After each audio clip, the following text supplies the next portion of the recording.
Times Square to Columbus Circle, the gaudiest, the most violent, the lonesomest mile in the world.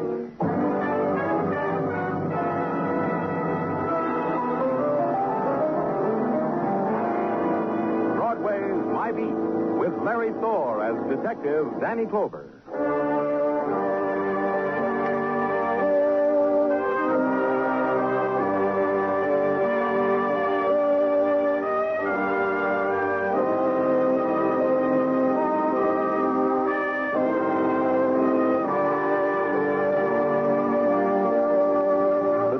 The neon carnival rises high above Broadway, explodes, then scatters over the city. And at police headquarters, it whispers through the gray stone and the glass closed against it. You have to listen. Then another sound washes out the whisper of Broadway's scream. Danny Clover. Danny, please come, please. Who is it? Christina LaVecchia, Mario's sister. You remember Mario, Danny? Please, you remember? Yes, I remember. Christina, what is this? Something wrong? Everything is wrong. Mario's dead. Please come, Danny, please.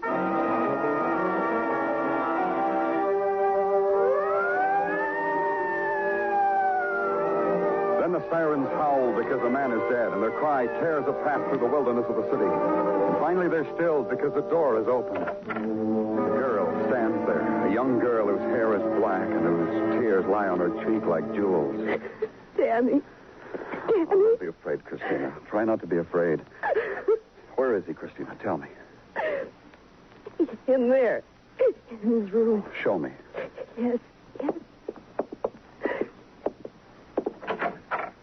There. There's Mario. On the floor. Lying in his blood. My brother lies in his blood. Mario. When did you find him like this, Christina? I came home a half hour, an hour. I don't know. The house was empty. I thought it was empty. Then I heard Mario call my name and he killed himself, Danny. He didn't have to do that, did he? Did he, Danny? Why do you say he killed himself, Christina? Why, the gun in his hand, the wound. Is this Mario's gun? Yes. I've seen it many times. It's one he bought for his job at the furniture factory. After he... You knew him, Danny. He was your friend. Yes. It's a sin to kill oneself, isn't it? Tell me it's a sin. Christina. I need Mario. Give him back to me, Danny. Give him You'll back. be all right, Christina. Your father, where is he? Wednesday night. He always goes to his Locarno Club on Wednesday night. You'll find him, Danny, and tell him. You, not me. All right, Christina. I'll tell him.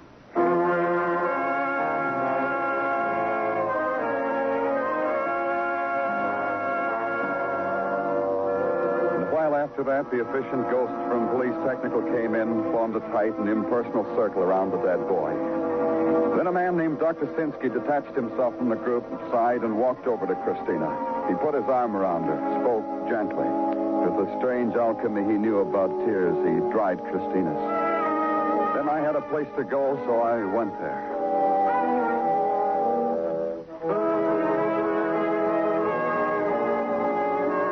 The Locarno Club was a rented store around the corner. It had once held a succession of groceries, candies, used clothing, and articles held for pawn. Now it had given up to a group of old men who used its space to compare families, dreams, and memories. Chester LaVecchia was seated among his friends and holding up a memory for consideration. The fields of Caserta were dry like I don't know what from the dock.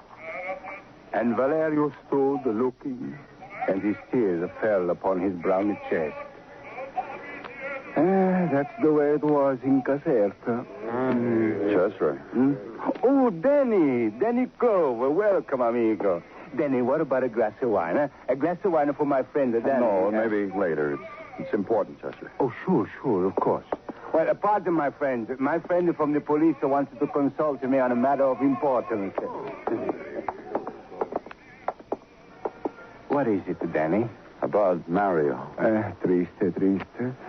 Danny, maybe you can get him back his job with the police. A job at the desk, maybe, huh? After all, Danny, Mario is not a policeman now because he lost his arm while he was doing his duty as a policeman. Sure. And this job as a guard in a furniture factory he did not like anyway. I was so glad when he was discharged from such a childish job.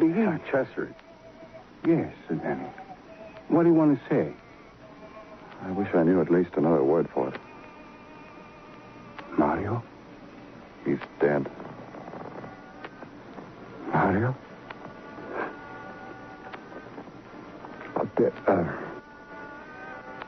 There was a priest. Yes. One was on his way. What happened to Mario? Christina thought he killed himself. No, kill himself. No, my Mario. He didn't. He was murdered. There were no powder burns. He was murdered, Chester. Who did this to him? You'll help me find out. That's why I came to you. Ask me what you have to do. Why was Mario fired from his job at the furniture factory? But you know, as a policeman. No, I heard something about it. I didn't bother you. Yes, I know. A good man like you not to dig at the reason for a friend's shame. I will tell you, Danny. Mario was a guard at the factory. There was a robbery over the safe at the payroll. Mario was not in the factory where he should have been when it was the robbery. Where was he? With a girl. He left the factory to be with a girl. What girl? Who is she? I met her, Carrie Lister. She lives, I don't know, someplace near here, I think. Mario. Now listen to me. Mario.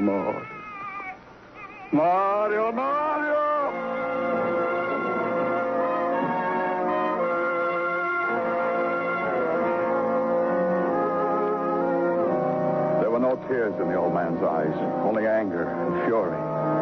A fury that seared and kept at a distance the old friends who'd heard his cry and came to help. They stood around him in silence, and their helplessness was big enough to dissolve the fury and leave only that, the helplessness. And old Chester asked me to take him to his son, and I did.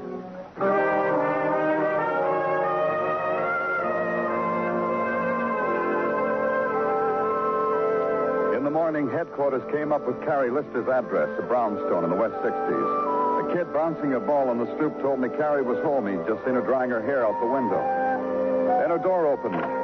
She stood there brushing the blonde hair away from her face. Yes? I'm Danny Clover, police. May I come in? Why? I want to talk about Mario LaVecchia. I don't. No? They tell me Mario was in love with you. And me with him. A lot. Real big. Good.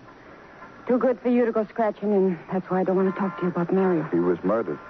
I know. I called him last night. His sister told me he was dead. We want his murderer, Carrie. I want him. Because I knew Mario. All right. Come in.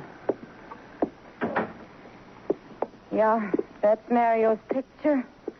And that's a sofa where we sat and looked out over the alley and talked. How long had you known him, Carrie? Since I was a kid, and we played Run, Sheep, Run and hid in the back room of a delicatessen. And a cop chased us. You mind if I put up my hair while we're talking? No. Mind a personal question, Carrie? You have other kinds? Go ahead. Why didn't you and Mario get married? You'd have been fine for him. I would have. I asked him to marry me a lot of times. Mario wanted to, and we could have on his police pension, but he had to take care of his family first, he said. His father, his sister, they came first with him. Yeah, they would with Mario. Must have been tough for him after he got wounded on the force. It was. Mario was a proud guy.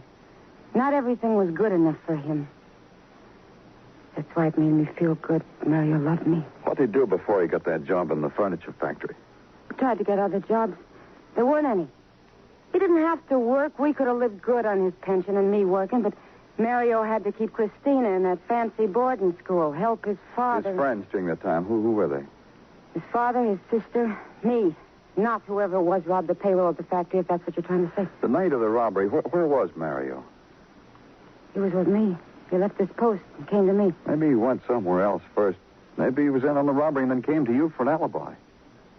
You told me you knew Mario. You lied. You're lighting your teeth. The factory where he worked, Carrie. Where is it? The Paul Dinsmore Furniture Manufacturers in Brooklyn, Mr. Clover. You'll get along good with Mr. Dinsmore because he thinks Mario robbed him, too. Carrie. Get out of here, Mr. Clover. That's all I ask of you.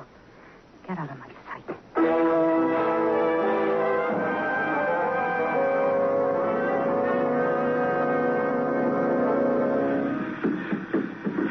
And take this spec sheet back to planning and tell them to substitute clear pine. It'll work. Yes, sir. Right away. And what can I do for you, mister? My name's Danny Clover. Oh, fine. I'm Paul Dinsmore. Glad to know you, Mr. Dinsmore. I'm from the police. All the more welcome. Can we get out of this noise? Now, let's go into my office. You like the layout here? Quite a place. We might expand soon. Here, right in here. Sit down. Thanks. Mr. Dinsmore, About the robbery last week, isn't it? About the robbery on May 26th. What makes you think so? Well, so far, Mr. Clover, you're the latest of a series of policemen who've been coming around. Well, now there's something else. Oh? Uh-huh. Mario LaVecchia's dead. I know about that. Came with the morning papers. Didn't it throw you? No. It would have one time, but it didn't this morning. Mario turned sour. I knew Mario. Once he was in the force. I'm trying to understand about him. What made him what he became? What's your opinion? Love? Money? With one arm, how does a guy get them? You know all about motives, not me. Sure, Mario was my friend. How well does a man get to know a friend? Well, it depends. Sure it does. We grew up together, Mr. Clover. But a line gets drawn somewhere. People separate. Like you said, it depends. You gave him a job after he was pensioned off the force. I wouldn't do less for a friend. Only Mario lost it. Let me get it straight. Mario left the factory one night last week to see a girl. He should have been on duty. Yeah, to see a girl. Old John tells me that a guy comes up to Mario and tells him to go see a girl. He picked a great night to see a girl. Whoever knocked over my safe had a breeze. Nobody left to guard the payroll but that friendly old man. Friendly to Mario. Old John? Yeah, John Fisher. Friendly old John Fisher. A friend to Mario. A friend of the guy who called on Mario. Wait a minute. Yes, Mr. Dinsmore? Get me John Fisher's address. You want his address, don't you, Mr. Clover? So you can do better than the other boys on the force who cleared him. Uh-huh. But why his address? Isn't John Fisher here anymore? No. He was too conscientious for us. Somebody walks in, steals our payroll, and old John Fisher sleeps through it all just like a baby. Next morning, we retired him. Then Paul Dinsmore got philosophical about the whole thing and explained crime to me in terms of greed and sickness. Then a sawdust-free young lady in Hollywood-type glasses walked through the door, handed him the address of John Fisher. He handed it to me. I left. The address was on Front Street. Right down the hall there, mister. I'll come with you to show you. All right. Keeps that radio playing all the time, he does. All the time. Now, if I owned this place instead of just cleaned it, this room here. Thanks. Mr. Fisher. Mr. Fisher. You have a key for this room? You don't need any. Last two tenants been screaming about the busted lock. Mr. Fisher. Hey, look at him. Look what's been done to him. John Fisher sprawled face down on the floor.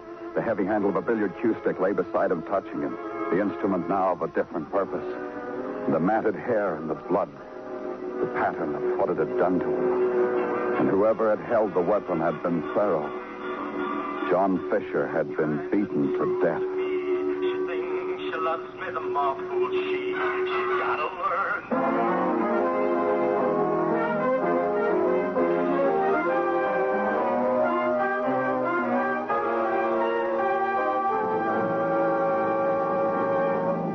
You are listening to Broadway's My Beat, written by Morton S and David Friedkin, and starring Larry Thor as Detective Danny Clover.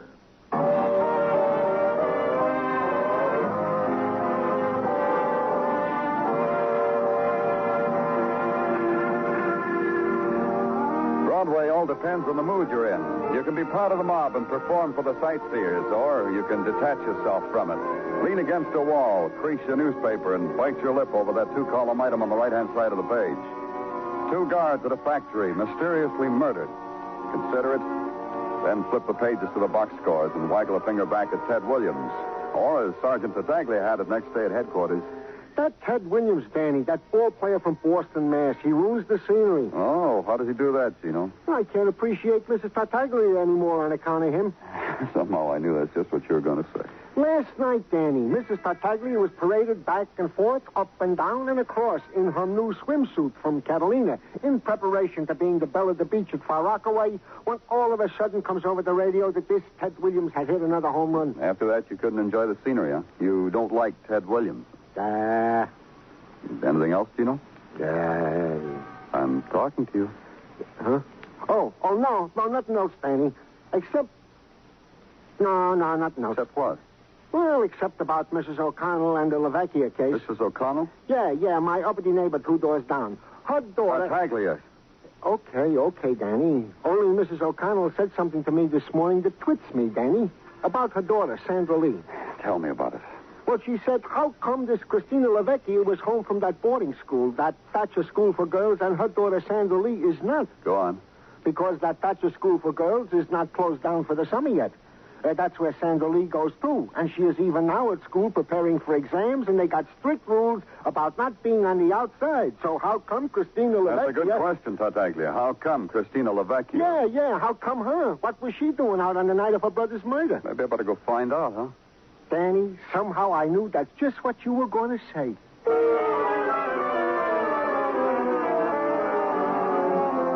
The Thatcher School for Girls was the very model of high fashion culture. It stood languid and poised on 3 acres of fashionable soil. And its hand-wrought gates, signed by the artist, opened onto a vista of golden girls pursuing the arts and sciences on horseback. One had to wait to let the scholars pass. Farther on, in a wooded glen, a woman in black beat a drum as girls in diaphanous nightshirts danced the tragedy of the cone and the cube. And beyond that, the lithe girls in silken shorts who pause in their game of volleyball to observe you. And having done so, resume the struggle. And finally, the office of the dean.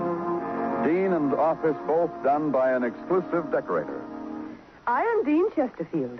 Welcome to Thatcher. Thank you, Dean. My secretary tells me you're from the police. Are we at Thatcher the subject of an investigation? Only Christina LaVecchia. Christina? Oh, what has Christina done? Has she shamed us? Just tell me about her. Christina has often made us quite unhappy. Oh? How? A certain unwillingness to respond to our regimen. Tell me about it. The night before last, for instance, we discovered that she had not slept amongst us. A flagrant protest.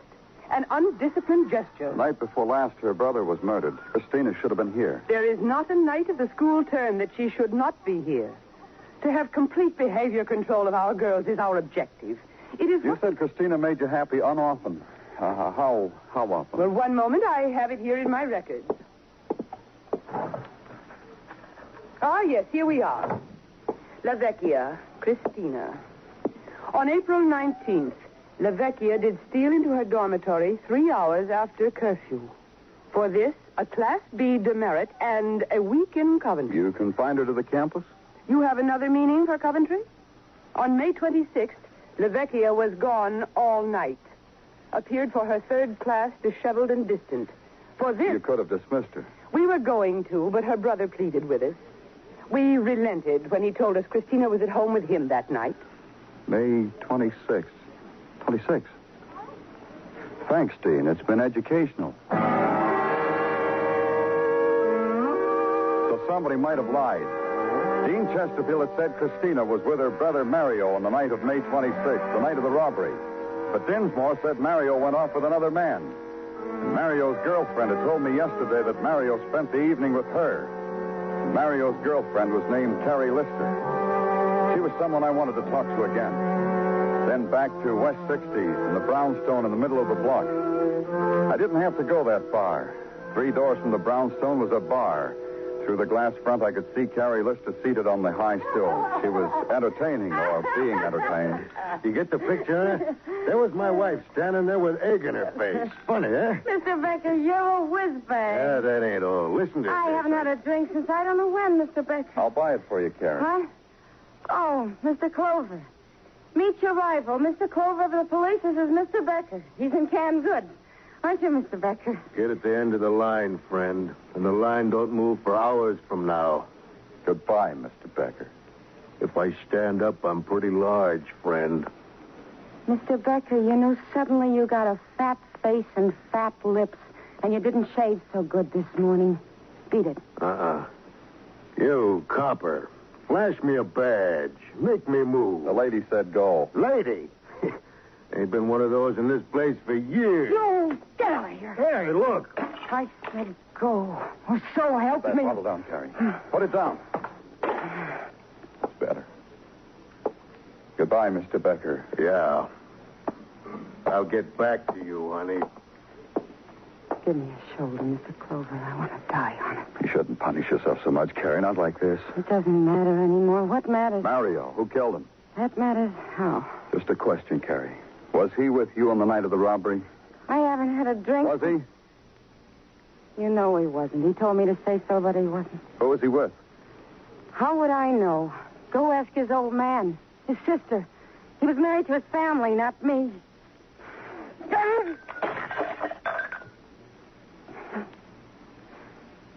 Take me home, Mr. Clover. Get me out of here.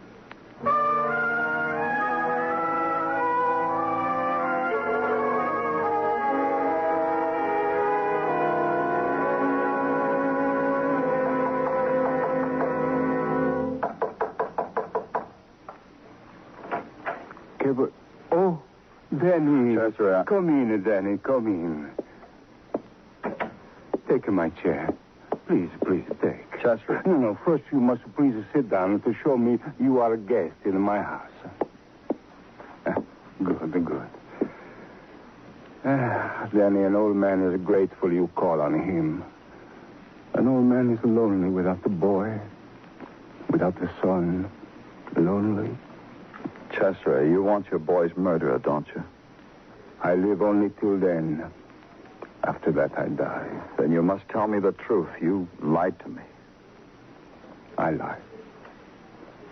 Danny, an old man has not very much. His son, his honor, his pride. His daughter. Christina is no longer my daughter. Why, Chester? It was because of her I lied. Because of her, Mario's dead. Because, Danny... Mario wasn't with Carrie Lister the night of the robbery, was he? No. Tell me about it, Chester. Well, it was late. The telephone rang. A man told me Christina was missing from her school. She was not in her bed. No place in the school. A man? Yes, a man. I went fast to Mario. You? You went to Mario? Yes, I told him. He left his duty to come with me to find Christina because he loved Christina. Nothing else would have made him go now, Danny. Nothing, believe. Where was Christina? We don't know. We look and we don't know. She come to us in the morning and she will not tell us. Nothing will she tell us. Christina. You, out of my house, you get out. Don't call me that no more. Not the fear. Leave her alone, Chester. Leave her alone. Forgive us, Danny. Forgive us. You were just a witness. Shame. Christina, listen to me. Why did you come the other night Mario was murdered? I came to tell him I was through with school. Finished. Why? Why, Christina? Because I was married. I thought I was married. Tonight he told me it was a lie. And the night of the robbery, May 26th, you were with your husband, Christina. Yes. He told me we'd been married. I'd been drinking, and he said we were married. My husband said that. Who is he, Christina? Paul Dinsmore.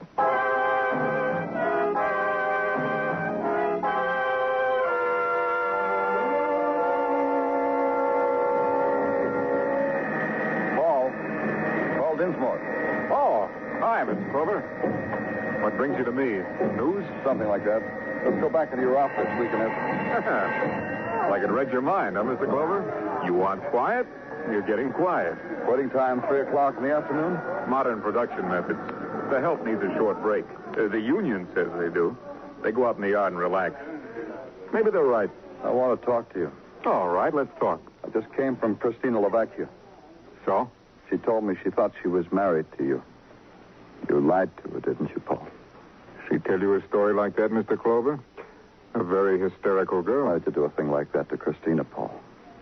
It's still her story. There's more that goes with it. You get the girl who thought she was your wife to come to you on the night of the robbery. Then you phone her father and tell him she's missing from school. The noise in this place really got you, didn't it? You knew that family well enough, so you were sure her father would go right to Mario. And you knew Mario would leave his job and go looking for her. What are you trying to prove, Clover? I still don't get you. I'm proving a couple of things. You robbed your own payroll. You killed Mario because Mario found out what you did to Christina. You killed the other guard, John Fisher. I did that, huh? Yeah, you did. Because you got scared when I started digging into it. You were afraid John Fisher would tell me you came to the plant after Mario left. That was nice of me. But killing him, beating him to death. Mr. Clover, it was all your fault. It's like you said, you came nosing around. I couldn't take any chances with an old man keeping a closed mouth. Let's go, Paul. Go? You must be out of your mind. He broke away and started running toward the crowd. To get lost in it. That man's got a gun! To keep me from shooting at him. In their terror, the crowd opened the way for him, and there was only one thing to do.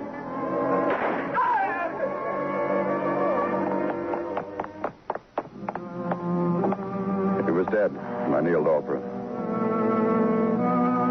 Sometime after that, they took him away. And later, an old man swirled a mop over the blood-stained concrete of the floor. And that was Requiem for Paul Dinsmore.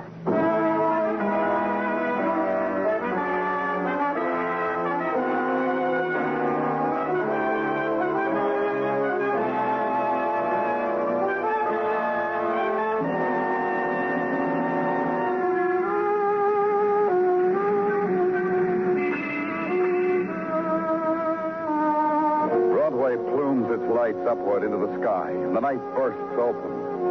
The swarm starts its dance down the canyon streets, and the little man stalks the heels of a drunkard. It's a place of darting eyes and crowd and mob, and people with empty hands. It's Broadway, the gaudiest, the most violent, the lonesomest mile in the world. Broadway, my beat.